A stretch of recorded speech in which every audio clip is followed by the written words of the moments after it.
Naranasan mo na ba na makipagsapalaran, na kapag natalo sa contest tuloy sa lakaran? Nagdadasal na sana pangalan ninyo ay banggitin, ang inaasam-asam na kampyonato'y angkinin. Naranasan mo na bang galit sa iyong mga hurado, pagtapak mo ng stage score mong patas ay burado? Naranasan mo na bang di mo tanggap na talo ka, di pa nagsisimula ang contest may nanalo na? Di mo alam sa susunod kung sasali ka uli, tanging dalay papunta walang pamasahe pa uwi. Di ka makasama kasi di ka binigyan ni Ermat, di ka pinayagang lumahok kasi galit si Erpat. Wala kang ibang karamay kundi ang gawang tula, feeling mo pangarap mo'y mawawalang parang bula. Kinabukas ay di tanaw at malabo na parang usok, lahat yan ay kasali sa tinatawag kong pagsubok. Ito ang buhay na di napipinta ng paglalarawan, ng buhay na kung saan ito ang aming kayamanan. Tinuring na propesyon sa loob ng aming kultura, na hindi mahalaga ang kayamanan at postura. Ito ang buhay na di napipinta ng paglalarawan, ng buhay na kung saan ito ang aming kayamanan. Tinuring na propesyon sa loob ng aming kultura, na hindi mahalaga ang kayamanan at postura. Minsan kami hinahamak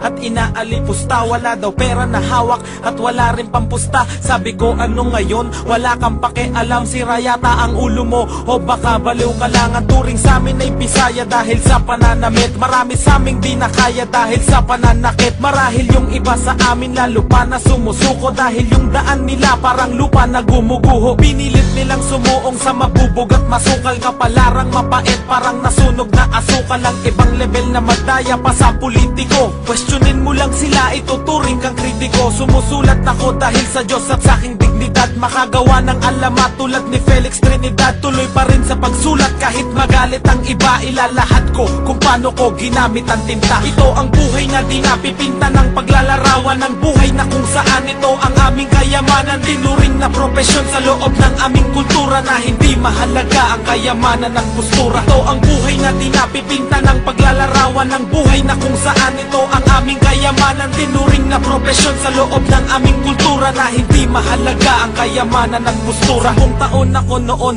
nung pumasok ang milenyo, paraan ng pamumuhay ko na bago ang disenyo. Narinig si Andrew E. Salbakuta at Cruzada, gumawa ng ingay at ugong parang si Jun Lozada. Rap Olympic, ako'y naintriga sa close fight, sa digmaan ng utak ni Triga at Boss Mike. Nagsimulang tumula at ikinapit sa papel, na inspira nung narinig ang bakit ni Aristotle. Iba't iba ang nakasalamuha, merong puro angas, may halimaw sa tugma tulad ni Marlon Pero Ramas. Sa kabila ng pagsisikap at sa mura kong edad, pinalad na maging isa sa mga ulo ng rebab. Marahil ay dinanas mo ang naranasan ko noon, wag kang panghihinaan dahil nandyan ang Panginoon. Kung nakakaranas ka ng mga sakit at lumbay, bawat paghihirap ay may kalakip na tagumpay. Ito ang buhay na di napipinta ng paglalarawan, ng buhay na kung saan ito ang aming kayamanan. Tinuring na propesyon sa loob ng aming kultura, na hindi mahalaga ang kayamanan at postura. Ito ang buhay na di napipinta ng paglalarawan, ng buhay na kung saan ito ang aming kayamanan. Tinuring na propesyon sa loob ng aming kultura, na hindi mahalaga ang kayamanan at postura. Ito ang buhay na di napipinta ng paglalarawan, ng buhay